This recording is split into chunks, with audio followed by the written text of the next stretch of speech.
Monsieur le Président, Excellences, Mesdames et Messieurs les membres du Conseil des droits de l'homme, la République démocratique du Congo exprime sa profonde gratitude au Conseil pour la tenue de cette session spéciale soutenue par plus de 30 États membres et 22 États observateurs.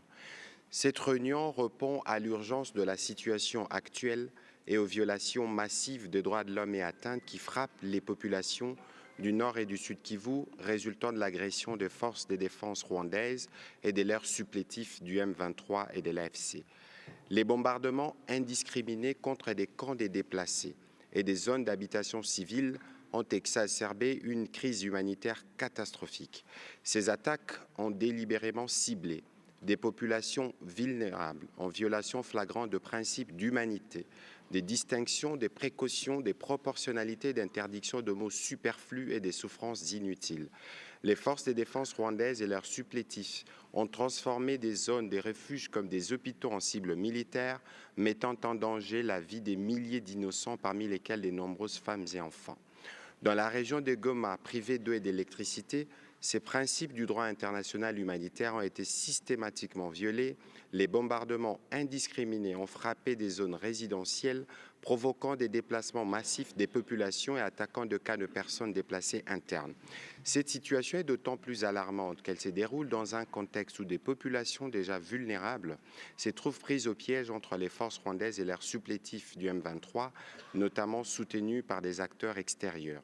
Selon les chiffres de l'ONU, lors de l'agression qui a conduit à l'occupation de Goma, au moins 3000 personnes ont perdu la vie et plus de 3000 autres sont aujourd'hui blessées. Les attaques ciblant les civils, les déplacements forcés et les attaques contre les camps de personnes déplacées internes témoignent d'une brutalité inacceptable, étayée par des atrocités indescriptibles, notamment des meurtres, des viols de moins de 200 femmes, des massacres et les recrutements forcés d'enfants conduits dans des centres de formation à Rutshuru et ailleurs. En soutenant activement ces groupes armés, le Rwanda porte une responsabilité directe dans ces violations, exposant ainsi les civils à des souffrances inimaginables.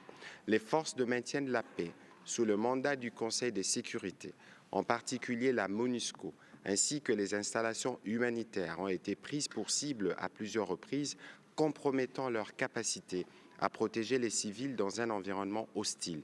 Nous déplorons également les attaques contre les forces régionales de la SADC qui œuvrent sans relâche pour la stabilité de la région. Monsieur le Président, face à cette situation, la République démocratique du Congo appelle à la mise en place d'une commission internationale d'enquête pour examiner les violations des droits de l'homme commises dans notre pays. Cette commission devra être mandatée pour établir la vérité sur les responsables de ces crimes et rendre des recommandations pour en tenir les auteurs responsables. Nous appelons également à l'adoption des mesures concrètes pour prévenir de telles violations à l'avenir. Il est essentiel de renforcer les mécanismes de surveillance et d'alerte précoce, ainsi que d'assurer une meilleure coordination entre la MONUSCO, les forces de sécurité congolaises et les acteurs régionaux afin de protéger les civils et de prévenir de nouvelles escalades des violences. De plus, il est impératif de garantir un accès humanitaire immédiat et sans restriction pour permettre de mieux prendre en charge des milliers de blessés, évacuer les cas les plus graves et réduire les risques de propagation d'épidémies telles que le choléra, les mpox dans une ville traumatisée dont certaines rues ont été transformées en cimetières.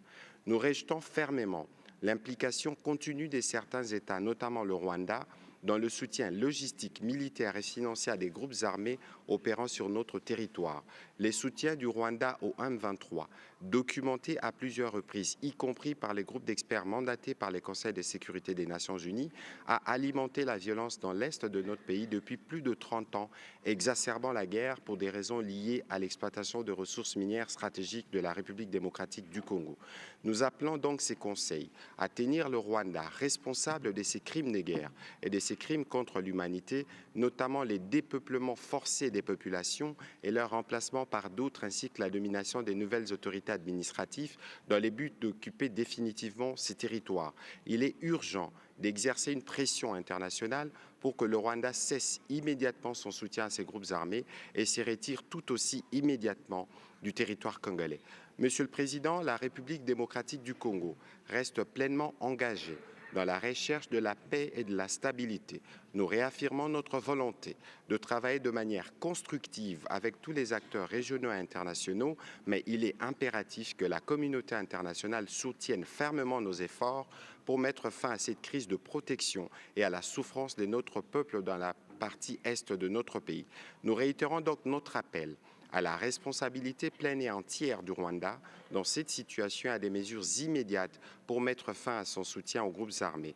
L'adoption par consensus de la résolution qui vous a été présentée serait signe de solidarité pour les millions de Congolais qui vivent aujourd'hui sous l'occupation des forces rwandaises.